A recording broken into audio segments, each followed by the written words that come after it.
உங்களுக்கு அரசியல் செய்யறதுக்கு காரியமே கிடைக்கலையா? ஒரு நல்ல அரசியல்வாதி என்பவன் நீங்க நல்லது செஞ்சுதான் உங்களுடைய கட்சிகளையும் இயக்கங்களையும் வளர்க்கணும்.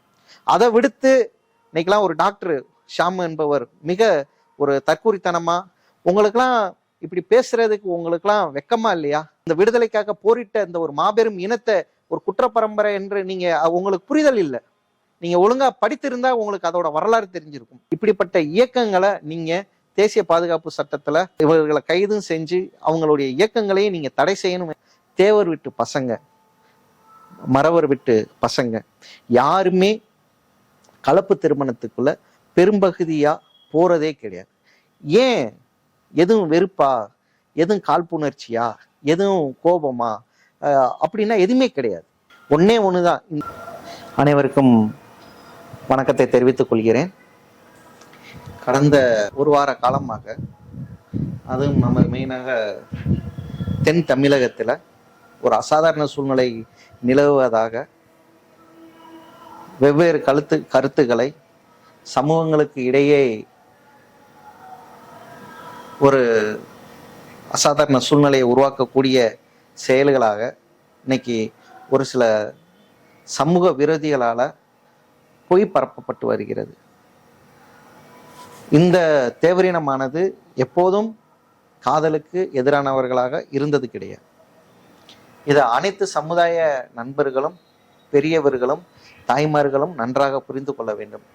இந்த தேவர் சமூகம் கள்ளர் மறவர் அகமுடையார் என்று இருப்பினும் இந்த மறவர் சமூகம், இந்த மறவர் சமூகத்திலேயே செம்பியம் மறவர்கள், கொண்டையன் கோட்டை மறவர்கள், ஆப்பநாடு கொண்டையங்கோட்டை மறவர்கள், காரண மறவர்கள், அஞ்சு கோட்டை அஞ்சு கொத்து மறவர்கள் என்று எத்தனை மறவர்கள் இருந்தாலும் அனைவரும் தாய்வழி கிளையை பேணக்கூடியவர்கள். இந்த தாய்வழி கிளை என்றால் என்ன அப்படின்னு கேட்டீங்கன்னா, ஒரு உதாரணத்துக்கு கொண்டையன் கோட்டை மறவர்கள் மத்தியில கிட்டத்தட்ட ஒரு 18 வகையான கிளைகள் இருக்கு.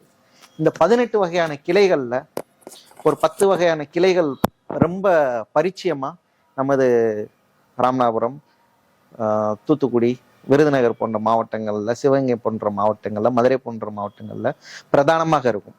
அதே போல மீதி ஒரு 8 மற்றும் இந்த 18 சேர்ந்த கிளை வகைகள் தென்காசி, திருநெல்வேலி, தூத்துக்குடி, கன்னியாகுமரி போன்ற மாவட்டங்கள்ல பிரதானமா இருக்கும். இதுல எடுத்துக்காட்டா பாத்தீங்கன்னா எல்லாமே பாத்தீங்கன்னா அனைத்துமே பாண்டிய மரபில் வந்த பாண்டிய கிளைகள்.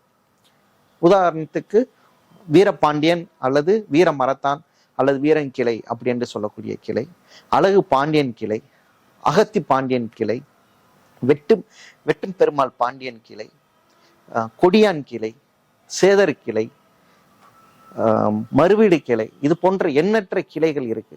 இப்படி 18 வகையான கிளைகளும் கொத்துகளும் இருக்கிறது. இந்த உதாரணத்துக்கு ஒரே கிளையில கல்யாண உறவுகள் செய்து கொள்ள மாட்டோம்.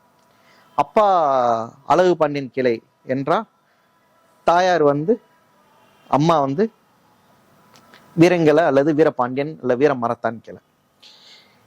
அப்பாவோட கிளை அவரோட நின்றும் அந்த தாயோட கிளை தன்னோட குழந்தைகள் 2 குழந்தையா இருந்தாலும் சரி, 10 குழந்தையா இருந்தாலும் சரி, அந்த தாயோட கிளை தான் அவங்களுக்கு 10 குழந்தைகளையுமே ஆண் பெண் எத்தனை குழந்தைகள் இருந்தாலுமே அந்த தாயோட கிளை தான் அந்த குழந்தைகளுக்கு போய் சேரும். அப்பாவோட குலதெய்வமும் அப்பாவோட கிராமம் தான் பிள்ளைக்கு வரும். இரண்டாவதாக தாயோட கிளை, இப்ப வீரங்கிளைன்னா வீரபாண்டியன் அல்லது வீரமரத்தான் கிளைனா தாய் குழந்தைகளுக்கும் அந்த வீரமரத்தான் அல்லது வீரபாண்டியன் கிளை தான். அப்ப இந்த இனமானது பெண்களை மிக மிக ஒரு போற்றுதலாகவும் இந்த இனத்தோட ஒரு இந்த இனத்தோட விருத்தியே பெண்மணிகள் தான் அப்படிங்கிற ஒரு எண்ணத்தோட காலங்காலமா, அது நேத்து இல்லை இன்னைக்கு இல்லை, அந்த ஏட்டுல எழுதியிருக்கா இந்த ஏட்டுல எழுதியிருக்கான்லாம் இல்லை, காலங்காலமா இதே கலாச்சாரத்தை தான் பின்பற்றி வருகிறார்கள். இன்னைக்கு இப்படிப்பட்ட ஒரு சூழ்நிலையில கலப்பு திருமணத்துல பெண்கள் ஆண்கள் யாருமே போறது கிடையாது. இப்ப நான் உதாரணத்துக்கு நான் ஒரு வீரமரத்தான் அல்லது வீரங்கிளை வீரபாண்டியன் கிளையா இருக்கேன்னா என்னோட கிளை என்னோட நின்றும். நான் என்னோட மனைவி கிளை தான் என்னோட குழந்தைகளுக்கு வரும். இப்ப இப்படிப்பட்ட சூழ்நிலையினால பெரும்பகுதியான தேவர் வீட்டு பசங்க, மறவர் வீட்டு பசங்க யாருமே கலப்பு திருமணத்துக்குள்ள பெரும்பகுதியா போறதே கிடையாது. ஏன்? எதுவும் வெறுப்பா, எதுவும் காழ்ப்புணர்ச்சியா, எதுவும் கோபமா அப்படின்னா எதுவுமே கிடையாது. ஒன்னே ஒண்ணுதான், இந்த இனக்குழு நாளைக்கு ஒரு கல்யாண உறவு பண்ணிட்டு வரும்போது இந்த இனத்துல அவங்க ஒரு கலாச்சாரத்தோடு இருக்கும்போது அந்த கலாச்சாரத்தோடு ஒன்றி வாழ முடியாத ஒரு சூழ்நிலை, அதுல ஏதாவது ஒரு மனக்கசப்புகள் வந்துடக்கூடாது, நல்லபடியா வாழணுங்கிறதுக்காக தான் இதை ஃபாலோ பண்றாங்க. அதே மாதிரி பெண் பிள்ளைகளை, பெண்ணு தான் இந்த இனத்தோட ஒரு விருத்தியா இருக்கிறதுனால அந்த பெண் பிள்ளைய மாற்று சமுதாய நண்பர்களுக்கோ யாருக்கும் திருமண உறவுகள்ல கொண்டு போய் சேர்க்கிறத இந்த சமூக மக்கள் விரும்புறது இல்லை, அவ்வளவுதான். மற்றபடி சாதியே பார்க்காம பழகக்கூடிய ஒரு மாபெரும் இனம் என்றால் இந்த தேவர் இனம் தான். பழக்கத்திற்கு என்னைக்கும் சாதி பார்க்க மாட்டார்கள், கல்யாண உறவுகளுக்கு மட்டுமே சாதி பார்ப்பாங்க. ஆகையால பிற சமுதாய நண்பர்களும் சரி, அனைவரும் இந்த ஒரு காதல், இந்த ஒரு விவகாரங்களை ஒரு ஆணவ கொலையாவோ இப்படி போன்ற வார்த்தைகளை போட்டு கொச்சைப்படுத்த வேண்டாம். இதுல எங்களுடைய பெற்றோர்களுடைய பங்களிப்பும் இதுல இருக்கு. பெற்றோர்கள் தன்னுடைய குழந்தைகளை நல்ல முறையில வளர்க்கணும். அவங்க நல்ல முறையில வளர்க்க தவறும் பட்சத்துலதான் குழந்தைகளும் ஒரு ஒரு முறையான நம்மளுடைய கலாச்சாரத்தை பேணாம இந்த மாதிரி ஒரு தப்பான டிசிஷனை எடுக்கும்போது இது அவங்க வீட்டுல உள்ள நபர்கள் இப்படி எமோஷனான ஒரு விஷயங்களை, காரியங்களை செய்யக்கூடிய சூழ்நிலை ஏற்படுது. இது அனைத்து குடும்பங்கள்லையும் இது ஒரு பெரிய பாதிப்பை உருவாக்கும். அந்த பெற்றவங்களுடைய வாழ்க்கையை சீரழிகிறது, அந்த பிள்ளைகளுடைய வாழ்க்கையும் சீரழிகிறது. இப்படி இந்த காரணத்தினால நடக்கக்கூடிய குழந்தைகள் எல்லாரும் ஒரு மயனை பெற்றெடுக்கிறாங்கன்னா அந்த மயனை தாளாட்டி சீராட்டி ஒரு கனவுகளோட தான் வளர்ப்பாங்க. அது இந்த சமூகம் அந்த சமூகம்னு கிடையாது. அத்தனை சமூகமும் தனக்கு பிறக்கக்கூடிய குழந்தைகளை தாளாட்டி சீராட்டி வளர்க்கக்கூடியவர்கள் தான். அதனால எந்த கொலைகளுக்கும் நாங்க நியாயப்படுத்தி வரவில்லை, எந்த கொலைகளையும் ஆதரிக்கவில்லை. அது எப்படி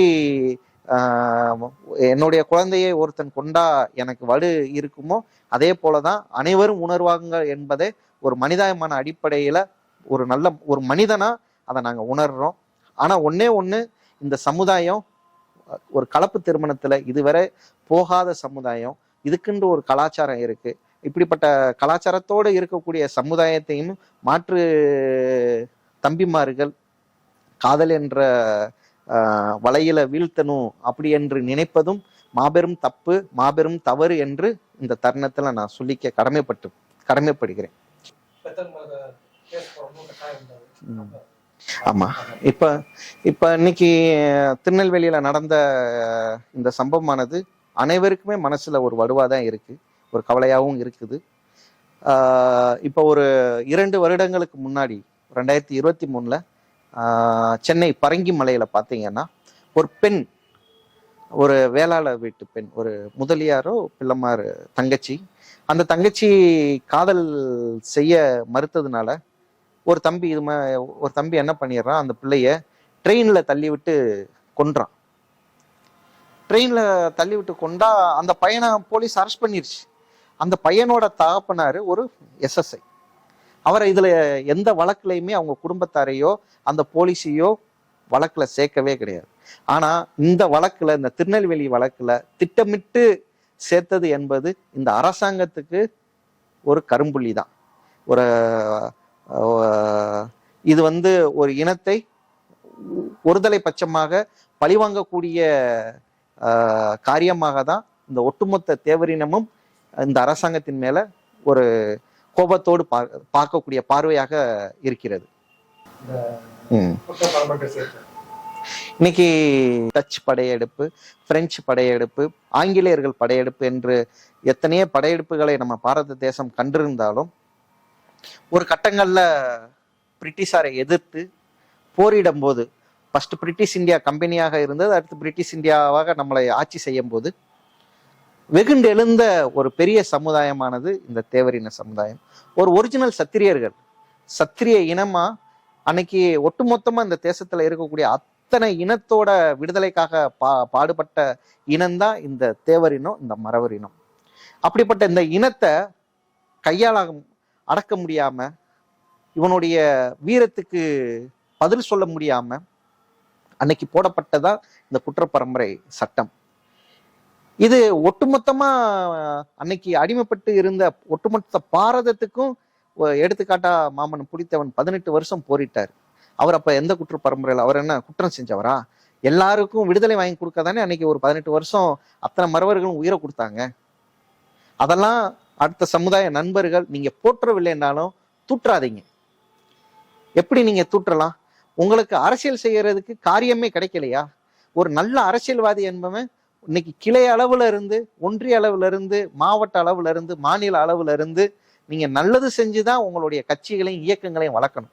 அதை விடுத்து இன்னைக்கெல்லாம் ஒரு டாக்டர் ஷாம் என்பவர் மிக ஒரு தற்கூரித்தனமா ஒரு இவ்வளவு பெரிய ஒரு மாபெரும் சமுதாயத்தை பேசியிருக்காப்ல.